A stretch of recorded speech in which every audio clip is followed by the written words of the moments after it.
Masih ingat Cut Keke pemeran ibu tiri di film Yoshua Oh Yoshua? Begini kabarnya sekarang. Wajah artis cantik ini dulu kerap riwariwi di layar kaca. Salah satu film populer yang dibintangi Cut Keke, berjudul Yoshua Oh Yoshua. Dalam film tersebut, Cut Keke berperan sebagai ibu tiri jahat Jojo, diperankan Yoshua Suherman. Hingga kini artis senior ini masih eksis di dunia entertainment, walau sudah tampil sesering dulu. Lantas seperti apa kabar terbarunya sekarang?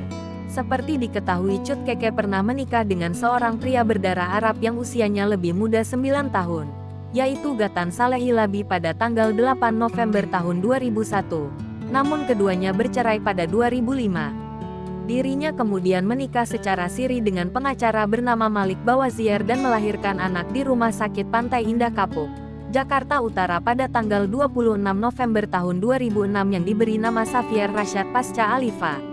Meskipun menjadi istri kedua, dari rumah tangga Cut Keke jarang terdengar kabar miring.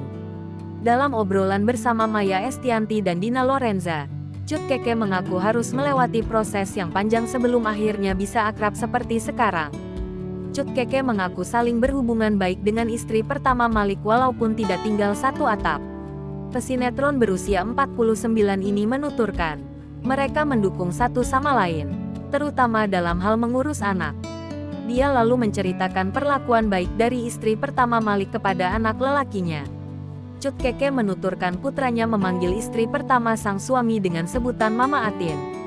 Mendengar itu, Maya kagum dengan kebaikan istri pertama Malik kepada anak Cut Keke.